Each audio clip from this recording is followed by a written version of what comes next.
Hello, folks. Welcome to another episode of the TFC audio project. In this episode of Shop Talk, Mike and I talk about the history of footwear. The shoes that humans are wearing in 2018 are a big part of why so many are faced with foot-specific issues, and to understand why we wear some of the weird shoes we see today, we saw no better place to start than doing some research on when humans started wearing shoes and why they started wearing them. Some pretty shocking facts and definitely insightful information as to the origins of some of the foot-deforming shoes we still wear today. This episode is sponsored by TFC Seminars. The seminars are a 6-hour education experience designed to help you understand why feet are important, why so many people in 2018 are having problems with their feet, how to restore optimal foot function, restoring ankle and hip mobility, preventing running injuries, how to use walking as an ankle and hip mobility exercise, what to look for in footwear, and lots more. We do our best to include lots of playful movement and drills during the session and to be moving for the majority so you can not only learn but also feel what we're trying to teach. So you can check out thefootcollective.com or tfc-shop.com to get more info on our 2019 seminar dates or to register for a session. They're open to anyone, including health professionals, personal trainers, physicians, or just people having issues with their body that aren't being given the right information on restoring optimal function, eliminating pain, and preventing future injuries, because that's not too much to ask for. This episode is also sponsored by our travel partner, Nanook Protective Hard Cases, which we use to transport gear for our seminars and workshops. They make super high quality cases. They're all made in Canada, and you can keep your electronics safe during travel and rest assured that they're not going to get broken or tossed around. You can check out their cases at nanook.com, nanuk.com. That's it for sponsors, so let's dig into this episode. Hope you enjoy. It's the TFC audio project. It's a collective effort. Help people understand their bodies, starting at the feet are the gateway for people to see that there's an issue. You know, a foot conversation is always a whole body conversation. 3, 2, 1. Hey folks, Nick and Mike here for another episode of Shop Talk. Today's episode, we're going to talk about the history of footwear. Footwear is really, it's a very interesting topic from a couple different standpoints. First of which is because it's a really major element in why so many people are having foot-specific issues, and it actually has a very interesting history to it. So we're going to go from the very beginning of the first pair of shoes that were found, and we're going to bring it all the way to modern-day footwear, and at the end have more of kind of a conceptual conversation about things that we see in footwear, where the footwear industry needs to go, and the potential of actually creating good human footwear. But to start with, let's start with the history of shoes. So the very first pair of shoes that were found is probably a good place for us to start, and they were found 5,500 years ago, I think, right? Mm-hmm. Yeah, they were found in Armenia, actually. They're called the Arini 1 shoe. They labeled them because it was in a cave they found it. Cool. And these were basically leather-bound shoes, very soft, and that kind of fitted the shape of a foot, and they were kind of laced up with twine-like material, and they found them preserved. So those are one of the first examples of a shoe, and I think it's interesting to note, because a lot of anthropologists point to why were shoes first worn, mm-hmm. and the answer to that you get is for protection, and it's protection from the environment, so from cold, from textures of the environment. From things that might penetrate your foot. So this is a prime example of something that was just put over your foot to protect it from stuff. Footwear is a piece of clothing, right? And like you said, we put it on our bodies to protect our bodies from damage in the environment. It was a functional piece of clothing used from the standpoint of one purpose. Put something on your foot to protect it from damage. Exactly. And that's super interesting because doing the research on this podcast, that theme, it kind of shows up multiple different times of, okay, are the footwear first designed for protection? Where did we go astray with that? And that's what we're going to get to. But I think it's worth noting that is the primary thing that they're meant for. And it should still be the primary thing, right? It should still be the primary That's what we talk about in our seminars. The footwear from the standpoint of functional footwear that you wear for activity, that you wear for moving around, walking every day. The purpose of that footwear is to protect your foot from damage, right? Your foot is a sensor. It's supposed to take in sensory input from the environment around you, just like your eyes. And that's a precious tool, right? That's a precious piece of your body that if it gets damaged,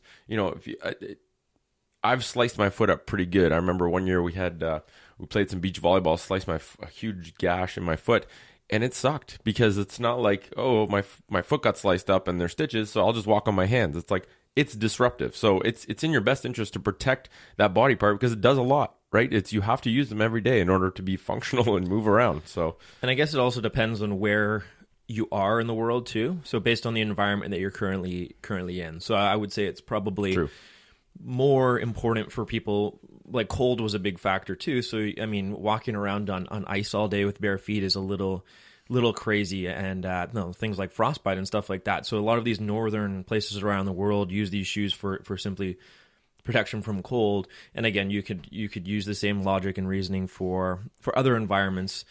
So the purpose being to protect you from whatever given environment you're in, and using as much or as little as you need to protect you in that environment. Well, even the like Braxton, the guy in Hawaii, the shoemaker in Hawaii that we're working with and will continue to work with, his Kukini sandal is really based on the design of Hawaiian people using something to protect their foot from volcanic rock, which is very, very jagged, very sharp. So they essentially took a piece of leather, put it under their foot, and took some leather laces and strapped it so that it was fixed to their foot. And that was literally all they wanted, just to protect their foot from getting sliced up and cut up so that they could run. Exactly. So that they could walk over all these very jagged textures, but protect their feet. That's the definition of functional.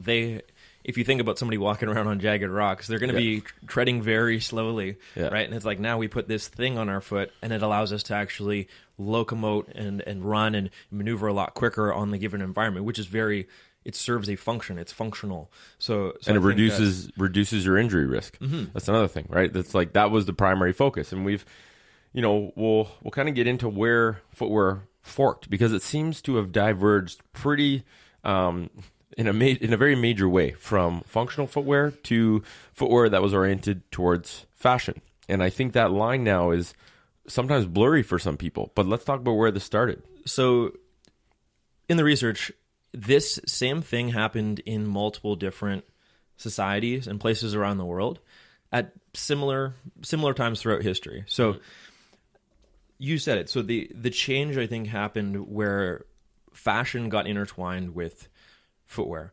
Mm-hmm. And fashion is an interesting concept because, like, what is fashion? It's not just trying to look good. It's a pretty deep concept when you think about it. So what I found when doing the research is that fashion is very intertwined with power, with status, sex appeal, and with sex appeal. So those are kind of some of the major players when it comes to fashion. So footwear started to turn into basically a communication tool, right? It's like when you're in the military, you wear badges to indicate status. You wear the clothing you wear on your body and the badges that you have are a communication tool to tell people your status or where you fit into the hierarchy. And it's almost like footwear started to turn into a method of communication for your status. And so the function of the footwear became irrelevant. It was like, I just want to wear this to differentiate myself from other groups of people. Exactly.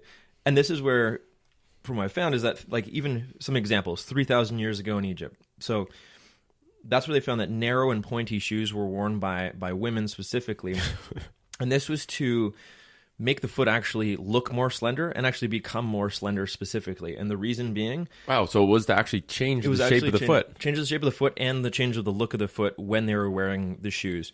The reason being, it was to distinguish them from splayed feet of the common women who were working in the fields. So they call them the common women, or the slaves working in the fields, who had very splayed and wide feet. So that's one example of, where things started to change from just purely function to actually fashion or distinguishing things.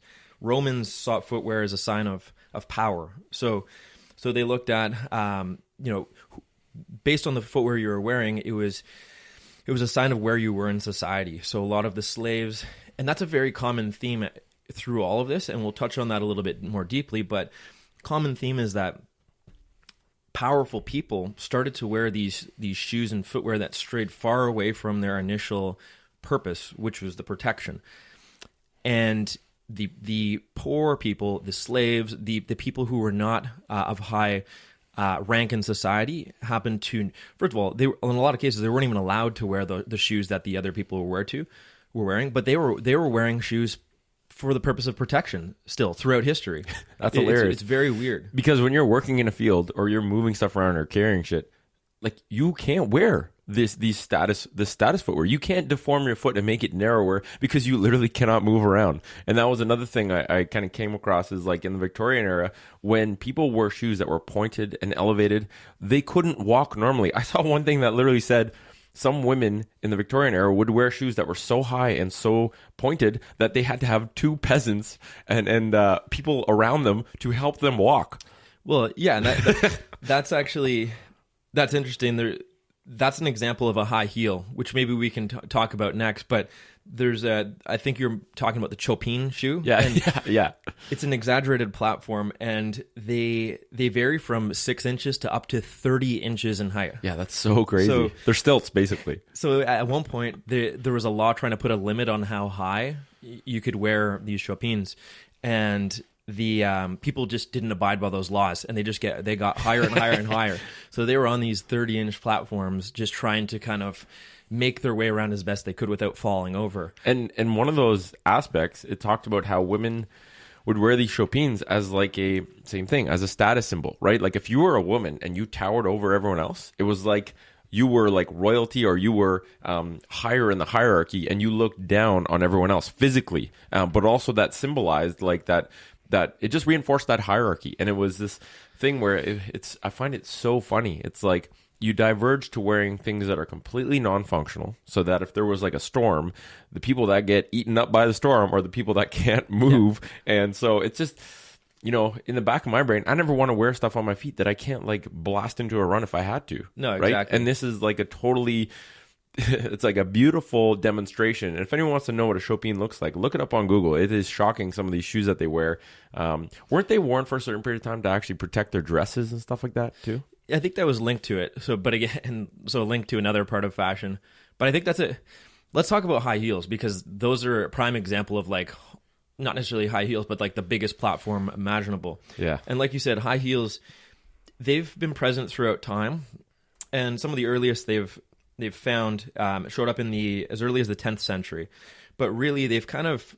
And it was men and women, right? Men and women at first, but really they came into popularity more in the closer towards the 16th century and really into the 17th century.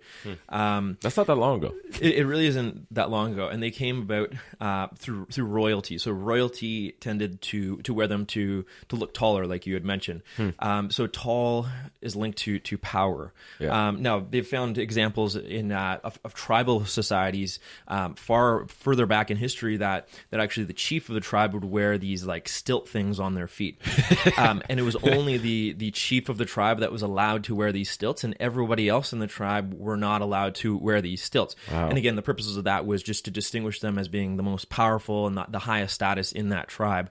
So it's like, again, it comes from a variety of different societies, cultures, backgrounds throughout history, but this being taller thing is intimately linked to the heel, the platform, the stilt, just wanting to be higher and using footwear as a way to actually like physically get you higher, like and make you look more powerful. Well, you even see this now. Like I'll people on Instagram will send me pictures of random shit, and you see a lot of these things that are created now. It's like, guys, if you want to be 2 inches taller, stick this in your shoe. It doesn't look like you have any heel lift, but it makes you 2 inches taller. He's like, and it's just so funny how they appeal to guys wanting to seem taller, to attract a mate. Like it's a or to seem more powerful or whatever. Yeah, or whatever it is. Like there's remnants of this really old, ancient, silly shit that we've done in the past. There's remnants of that today, to the point where when I go barefoot and move around, when I was going barefoot through the airport when we went to China, people look at you like you're a peasant. They're like,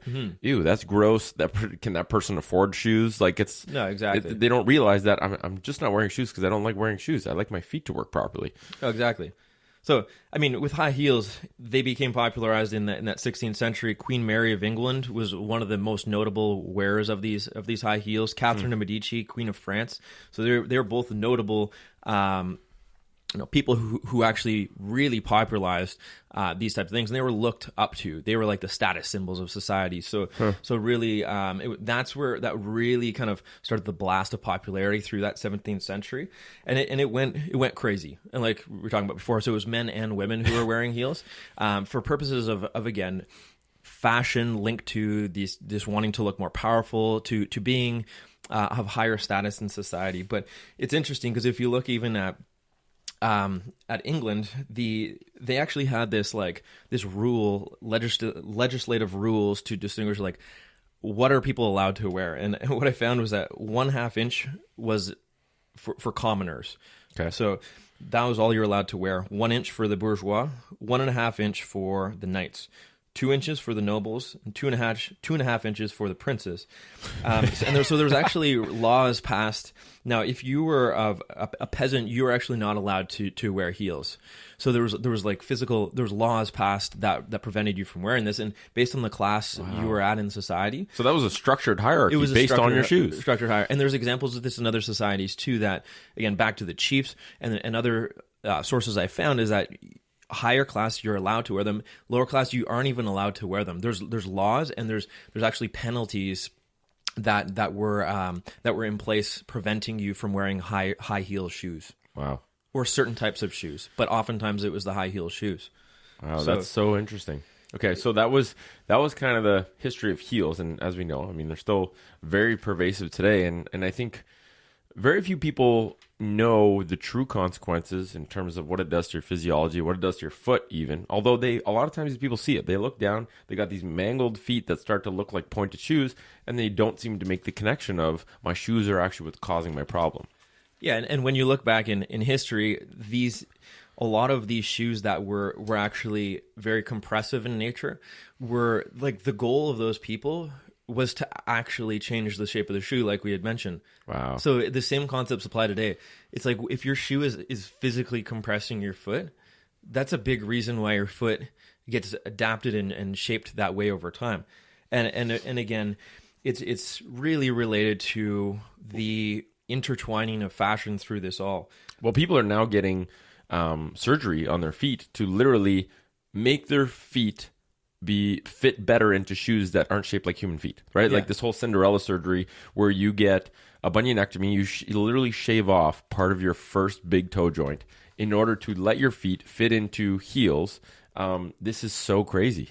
You know, I mean, obviously we're not women, right? And that's what people say. Oh, women always say that. Oh, you don't understand. You're not a woman. It's like, yeah, I know I'm not a woman, but I'm a health advocate. I try and get people to understand how to not have messed up bodies because we see people all the time with really mangled feet, and it gives them problems upstream, right? Like you're literally inhibiting your foundation from functioning like it should. And okay, maybe you don't give a shit about your feet. Maybe it's worth destroying your feet for what you perceive as achieving a look that's fashionable or for whatever reason you're emotionally connected to that look.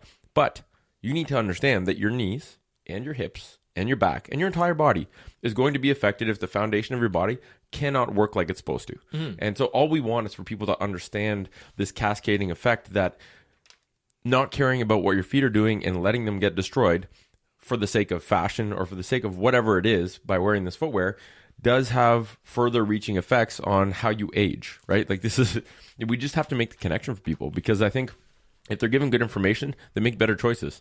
Yeah, and a lot of times, like this underlying history of it all, kind of helps put things in perspective when you know why things, like because a lot of people just look at things in current times, like, well, this is the way it is right now, but they don't look at like, okay, well, why did we get here? How did we get here? Why did we get here? What are the multiple different reasons why we got here? And are those reasons legitimate in today's society when we know a bunch more stuff? Like when we know a bunch more stuff today.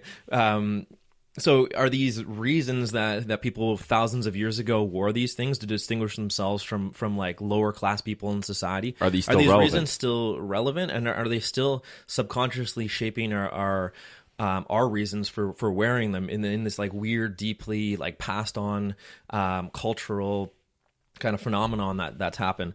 So I think like I want to talk about a few different examples that will help shape the argument too for functional versus like fashionable footwear. Well, I think one of the biggest things, sorry to interrupt, is we need to make health we need to make health fashionable. Yeah. Right. We need to make it so that having very good functional feet that work properly, that can bring you for the rest of your life without stopping you from being able to be active or getting stuck in pain or whatever it is.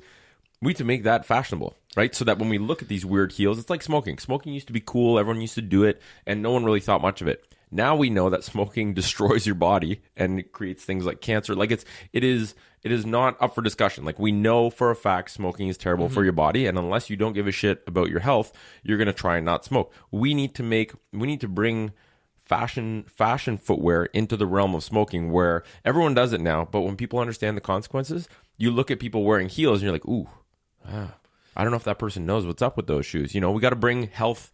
We got to make health fashionable and change people's perspective of fashion. Yeah, because if we see that fashion is the big driver in why people are wearing these types of shoes, then we've exactly that. We've got to redefine what fashionable means. Yeah. For the good of people's health. So I mean, but what's very interesting is that, like, here's a couple of examples. The Poulains or Krakows, they were those pointy toes that they used to wear. Okay. Pointy toed shoes. But again, they became popular in the 15th century, and again, highly associated with like higher class people. So that's one example. If you look at Gitas, Japanese clogs or flip flops, a sandal that was elevated with a wooden base off the ground, but they really changed the way you walk. But again, highly associated with fashion in Japan.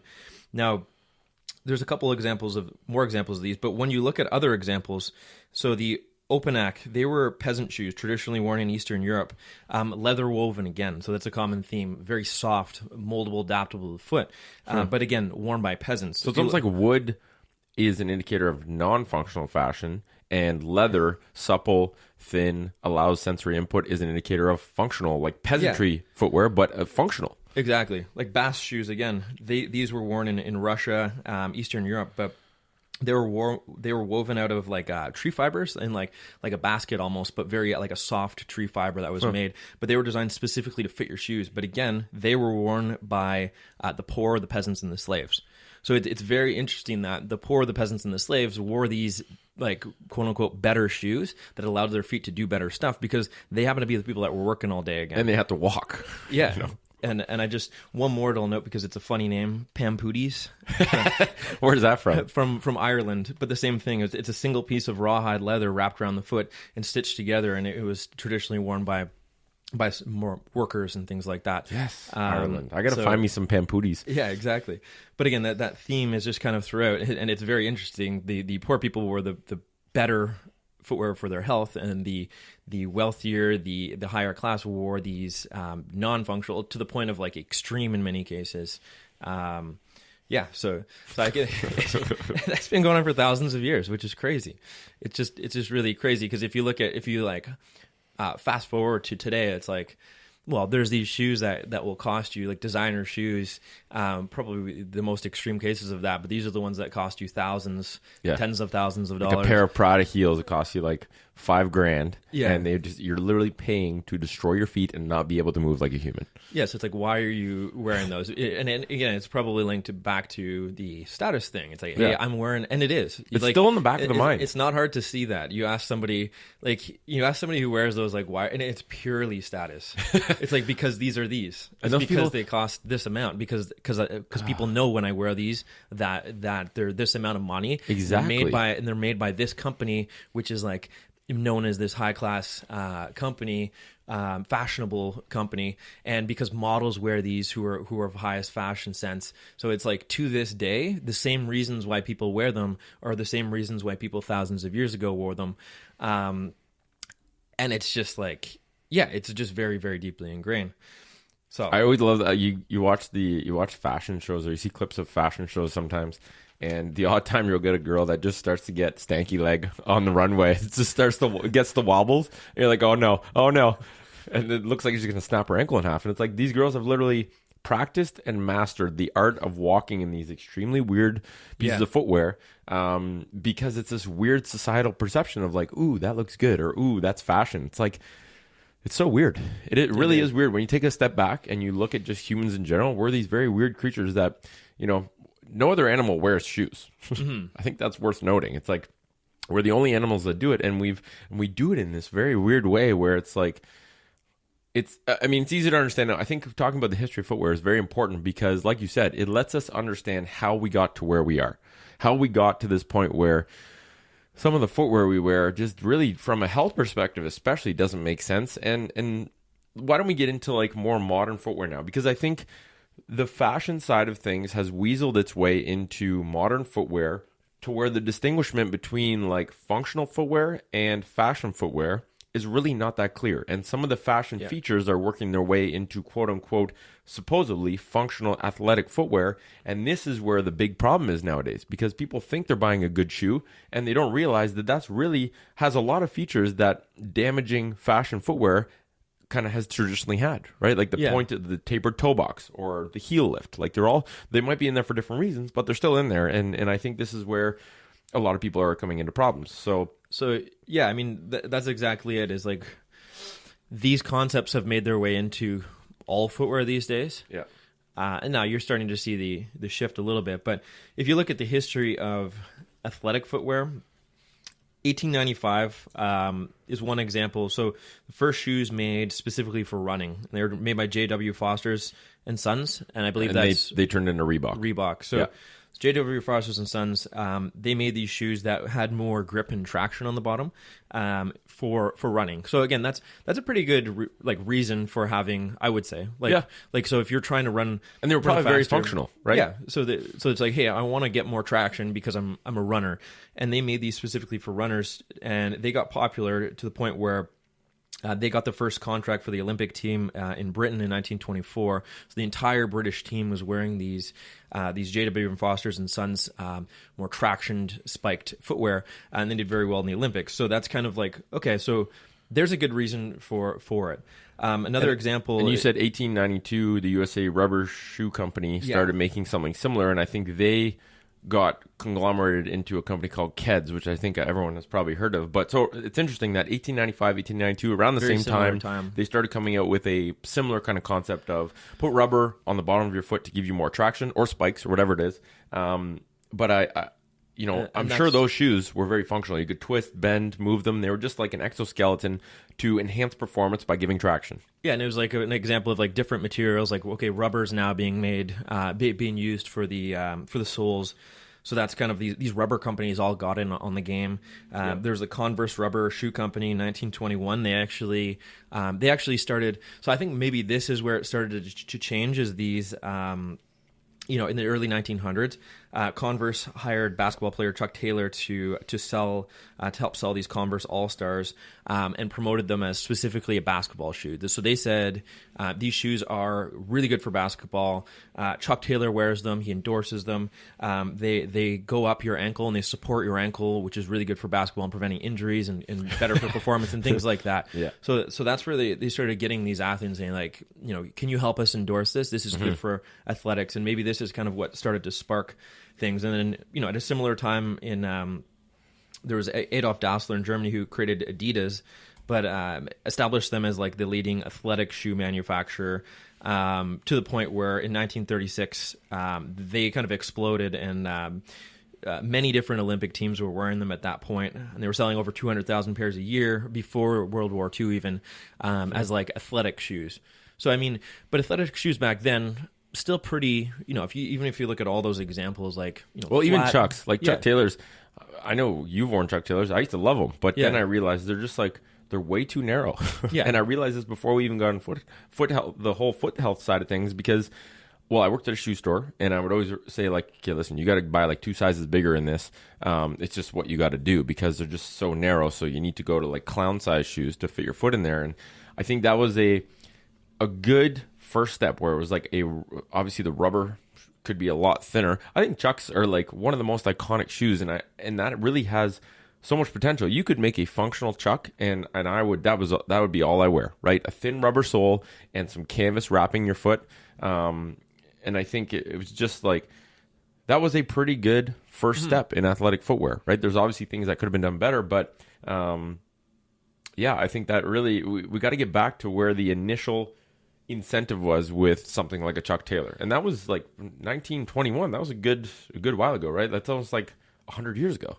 Yeah, so it's crazy. Like you said, the incentive should be to, increase athletic performance, or like you got to name your incentive and then build a shoe according to that. But I think it's gotten far away from that, where, and again, the interlacing of fashion has creeped its way into these athletic shoes as well, where it's like, well, those shoes might be better for what they're meant to be for, but they don't look as nice as these shoes. Yeah. And also, these shoes are more expensive, and these athletes are wearing them, and they're almost like a status symbol to wear. So I'm going to wear these shoes and not that shoes. Yeah. So it's like, okay, well, now we've got back to the fashion thing, where it's like, you're wearing those shoes for a specific reason, and the reason is probably not what you think it is. It's probably these deeply ingrained patterns and these deeply ingrained concepts of wearing things for other purposes, to show something about you in society. I think it's a part of for some people it is, some people it isn't. Yeah. But as a global concept, I think it's deeply there. For sure. And that, I think that's a big fallacy too, what you mentioned with the pro athletes, because if you look at LeBron James and he wears Nike basketball shoes, so you're like, okay, he's a pro athlete, makes $1 million a year, millions of dollars a year, and he's an elite athlete. So what he's wearing must be good for your feet. So I'm going to wear those shoes.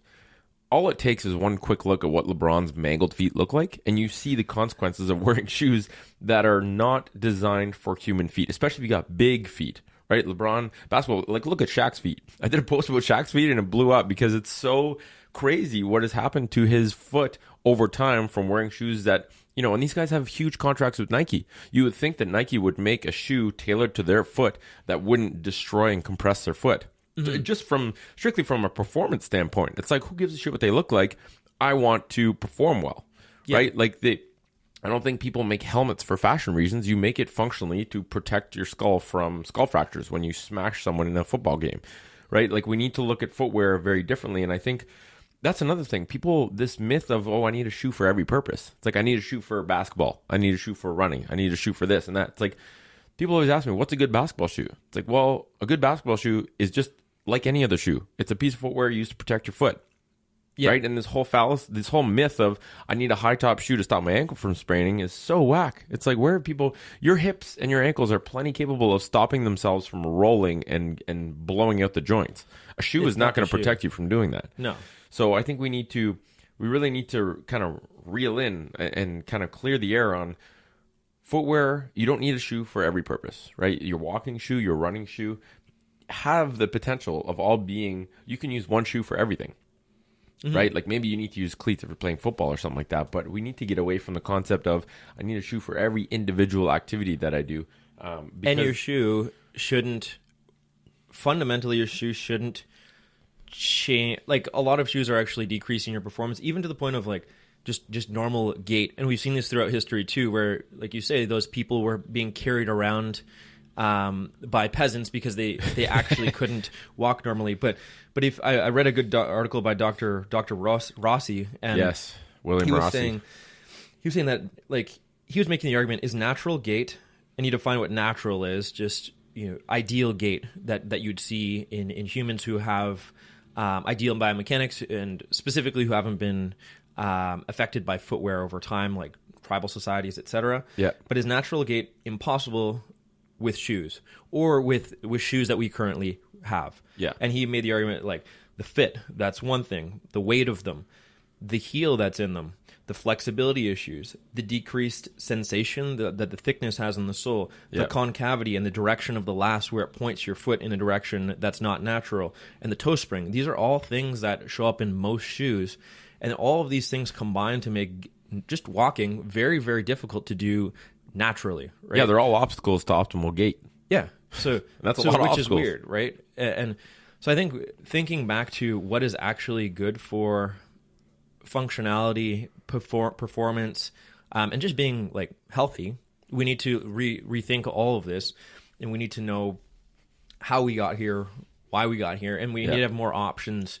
We really do, because it's like, okay, great, where do I get these shoes? And there's some great companies on the market these days, and we go through a lot of them, right? And they can still improve. Like, I still wear some of their footwear, and it's like, these need to be wider, and that's why, like, eventually in 2020 we're going to knuckle down and commit to creating a piece of footwear, because really all it is how can we make an affordable, high quality piece of material that covers the foot and fits well, that is accessible to people, and that they can use as their everyday footwear. And it's going to be like a base principle. We need something to protect people's foot. So it has to be resistant to abrasion, has to be resistant to allowing cuts to happen. It has to be a temperature barrier to protect people's feet from either hot or cold surfaces. And when you pare down all of that and you look from a strictly functional point of view, how, like, this is literally a treatment tool, right? This is how you unshoe your feet to the point where you're allowed to basically be barefoot with as little interruption of sensory input from you on the ground and zero interruption of natural toe splay and natural foot widening, natural foot articulation in terms of all the joints. And then the struggle is just, how do you make it? It also has to... How do you get people to be able to stomach what it looks like in terms of making it visually not look like a sock? Because it's really, you're creating a glove for the foot, right? But how do you do it in a way that uses minimal materials of high quality that can last at least 2 years of regular use? I think that's a good benchmark, right? And that could be priced under $100. And this is the FC 1.0, right? It's like, this is what we're going to create, and it's going to be, it's not going to be easy, but it needs to be done, and no one else is doing it. So, and and you need to take these concepts in mind, like the fashion thing does, because as we've seen, fashion is not going anywhere, right? So it has to, like, say, look the part, look acceptable. People need to like it, and that's just for use of anything. But part of people liking it is to tell them what the purpose of this thing is, right? Is like literally disrupting and changing the tide of this is why we think of footwear in this respect and what they look like right now, and this is what we need to be going to. So you almost create the people that are going to wear these initially are going to be an individual tribe of basically weirdos at the start, and I think it'll be good because you don't want to appeal to just making something that looks like everything else, but you also don't want to be so strange that only the fringe weirdos wear it, right? So that's going to be the battle, and I think it'll be a good way to stimulate a conversation of, why are you wearing those? Those look kind of different. It's like, well, I'm wearing them because I care about how my feet function, and I'm having problems with my feet, and this is what I use. I'm not, people aren't going to be wearing these FC 1.0s in a business meeting or in like a court of law or something like that. They might wear their shoes in those, their traditional fashion shoes in those areas. But this is their escape to where, when I walk the dog, I wear these. When I go for, when I move around or I train in the gym, I wear these. This is my foot rehab by just covering my foot with zero interruption. I think the most important, by far, people to get hold of this would be children wearing them. Yes, that's huge. There's something to be said about, hey, I've worn here my feet are this way because I've worn this pair of shoes over time, and there's a corrective element to wearing a pair of functional footwear. But if you can bypass that and get at somebody before they've put themselves through 40 years of foot abuse, that is way more powerful. So I think it's like getting to parents and getting them thinking this way will be very, very important, because if you put because if kids are wearing these or anything like them, if kids are living more of a barefoot lifestyle, they're not going to run into nearly as much of these issues, and it's going to affect a lot of other areas upstream. For sure. So, because one thing that in one of the articles I was reading is they likened wearing shoes as children to almost like, again, it starts that early, and they start wearing these shoes, and it's also in a period where they're rapidly growing. So what they were noting, this podiatrist group, is that like there's almost this like mild form of like foot binding that starts at an early age, because we're putting our children in shoes, they're growing out of them, we're not making sure they fit right. This is a period where their feet are naturally wanting to grow, and they're also trying to learn how to use their feet at this critical age, and we're being disrupted like right away. And you see these kids with these clunker shoes, and they hardly know how to walk normally because of all these factors we just listed, because they're being put in these same style of shoes at like age 3 or 2. And like affordability is a big factor. Okay, like when I was younger, I loved shoes. I shoes are like this expression of what you care about, or it's like it's clothing, right? You wear a certain kind of clothes because you want to fit in, or you want to appeal to the crowd, or you're just trying to fit in when you're a kid in high school. So when you have the cool newest shoe, people are like, oh, those are cool shoes. So you feel like you get a good bump of like dopamine from people saying, oh, those are cool shoes, man. So, but when I was a kid, like you go into a shoe store and you're like, I want those shoes. And your parents are like, those are way too friggin' expensive, right? Like you're literally only gonna have these shoes for 6 months. We can't afford to buy you these shoes every 6 months.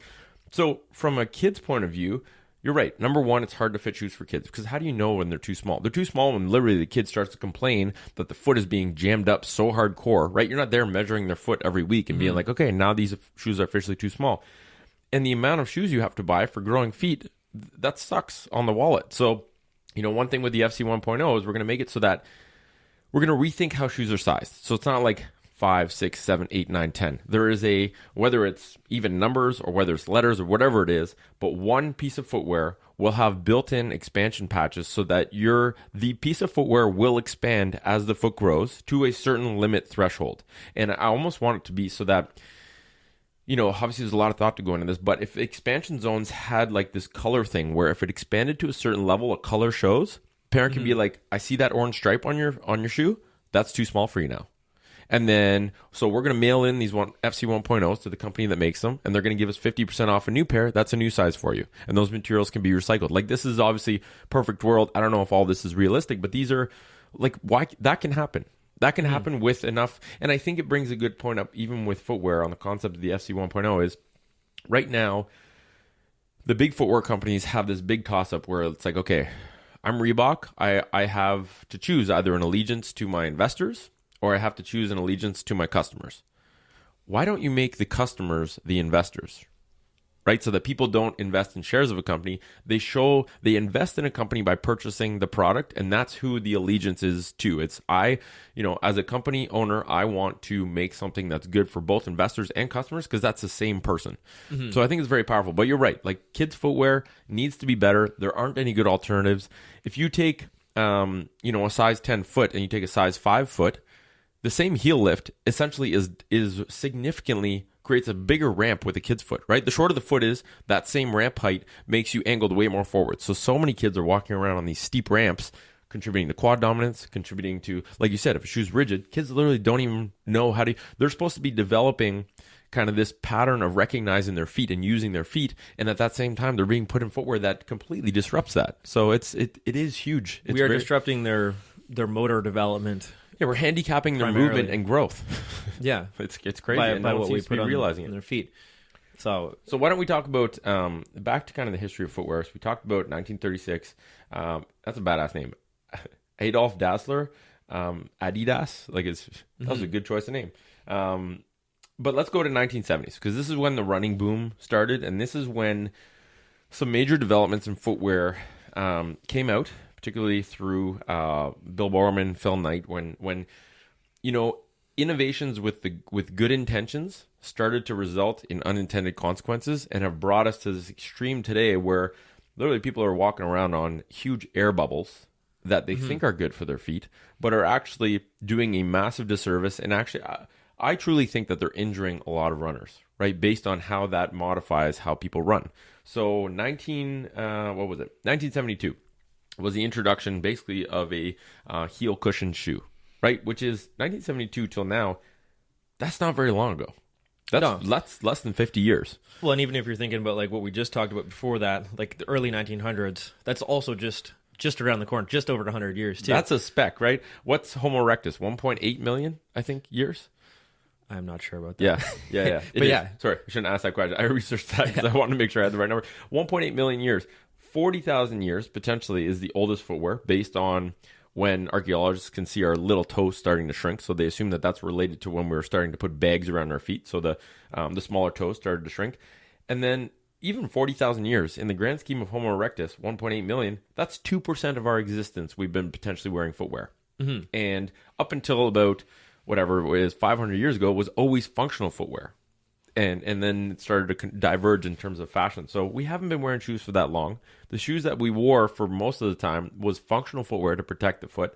And now we've gotten into this performance realm where now we seem to think that we know better than 1.8 million years of evolution and can design a better foot through the footwear that we're putting on top of it. And I think that's like goes to show the arrogance of humans where they're like, we know better than evolution. We can make a better foot. It's like, nah, man, the foot is a highly evolved and a very high-tech piece of equipment. And by putting shit on top of it, you literally decrease its ability to exert its full potential in terms of technology that it has. That's an interesting point, is that is that potential there to create something that actually improves your foot performance, and maybe it is, but it's way off right now because Yeah. like you It's not on the right path. You can like cherry pick examples of that. Okay, it's like, can you make something that allows the foot to function better than an actual foot? Well, not if it's jamming your foot in. Like, there's some basic things Yeah. like, if that's a possibility, we're way off right now. Yeah. But we're being told that we're not. We're being told otherwise. Yeah. Right. And I think like I think you can enhance the potential of the human foot, and the biggest thing you can enhance it with is traction. Yeah. Right. When you play a sport, when you play on a field sport, I'm not saying going barefoot on a field sport is better than wearing cleats.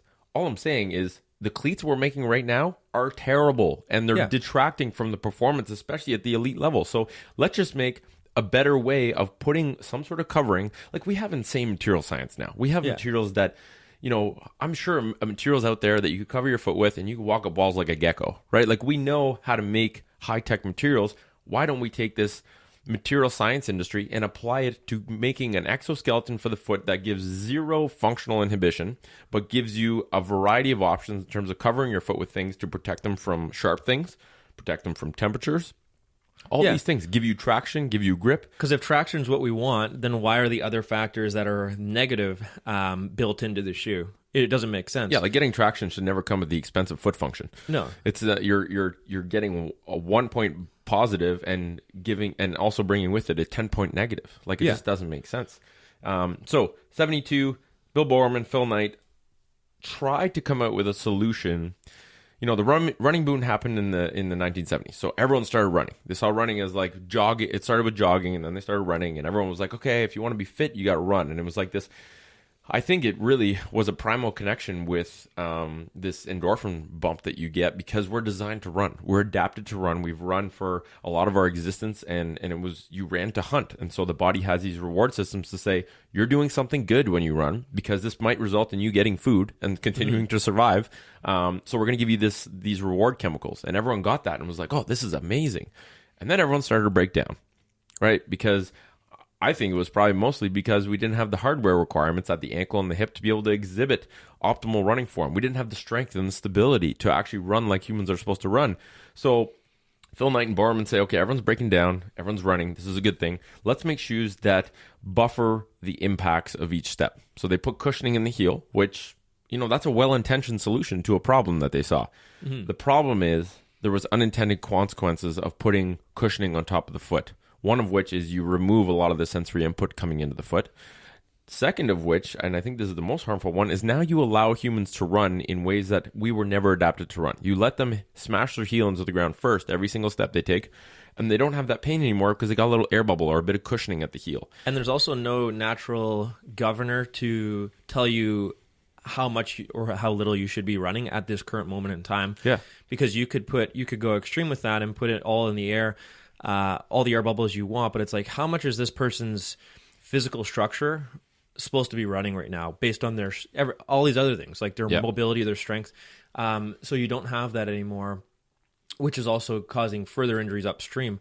And it's all in the name of not feeling the ground as much at contact. That's kind of where it is. And again, it kind of made sense. It broke the check engine light. I think that's a good way I thought about this the other day. It broke the check engine light, which is if you don't run well, your foot hurts, or if you heel strike, your heel hurts. It took that away and allowed people's engines, or the parallel to that is their knees, to blow up 5 years down the road. So it delayed the onset of when there was a trigger to say that something's wrong, and it significantly increased the severity of the consequences when that trigger comes up. So instead of getting heel pain the first time you heel strike and changing how you run to use your Achilles tendon to absorb that impact force, you're all of a sudden allowed to slam away at your knees without really getting pain. You get these little like nags or little incidences of pain, but you don't get any major stuff until 5 years down the road or 10 years down the road. You're like, I don't know what's going on. My knees are really killing me. Do an x-ray. There's no more cartilage left in your knee. You've literally worn through the cartilage lubricant in your knee joint over the past 10 years because you've been able to run in a way that you're not supposed to. Well, it just shifted things from the ground to upstream to the knee and the low back. Like those are probably the two main things I treat for runners is there is your the lower leg stuff that always comes in, but knees and low backs, right? So yeah, and I think it's like it distracts away from the conversation now is, oh, what's the best shoe? Is this shoe better than this shoe? Will this shoe make me run better? And it really takes away from, we talk about footwear because it's a big element in part of this whole foot problem epidemic. But that's the wrong question to be asking. It's like, how are you running? Do you have joints that move like joints are supposed to move at your ankle and your hip particularly? Do you have the ability to organize your body in a way that you stabilize your joints so that your muscular system is absorbing the impact forces of running and not your skeleton? Do you have those things in place? The shoe is a very secondary factor. Like, it shouldn't even be part of the initial conversation, but that seems to be what people are fixating on. And if we extrapolate that out further than running, because running is are you moving ideally? Are you moving with quality? And have you developed a movement capacity that's allowed you to stay relatively injury-free? And we talked about the kids, is like right away, if we're putting something that is inhibiting or altering the way we naturally develop our motor function, that's not going to be a good thing. And so we see that in running, but we also see it in general. Yeah, it's just movement in general should be uninhibited, and we know we have more feedback when we have more stability, and we have all these things when we are more connected with the ground and more barefoot. So why are we doing these things that impede that? Mm-hmm. So yeah, and I mean, it just makes sense. Wear shoes that look like they're shaped like feet, right? Like most, I had an interesting conversation when I was in the UK with Sebastian Barr, who's the chief guy at Joe Nimble, right? Or Barr Footwear. His dad started the company. But he said, it's much cheaper and much easier to make a shoe that's symmetrical, right? So that finishes in a point and comes out evenly symmetrically on both sides. It's easier to manufacture shoes like that because lasts can be made on a lathe and be symmetrical. But the foot is not symmetrical, right? Your big toe is longer than your little toe. If you cut your foot in half, it's not symmetrical. One side is different than the other. So it's way more expensive to make a shoe with an asymmetrical last. It's way more expensive to make a shoe that looks like a human foot. But I think if people understood what that means, and you align the interest of a company that spends most of their money, they spend a lot of money on marketing, right? Look at the breakdown of the economies of footwear manufacturing. Because, if you're going to make a shoe, you got to understand what is the whole system like in terms of how shoes are made. And the amount of money that is spent on marketing, the amount of money that is spent on things not related to making a good shoe or researching a good shoe, it's crazy. Like a $200 shoe might only cost about $30 in terms of material costs. Mm-hmm. And there's obviously a bunch of middlemen and taxes and logistics and all that kind of stuff.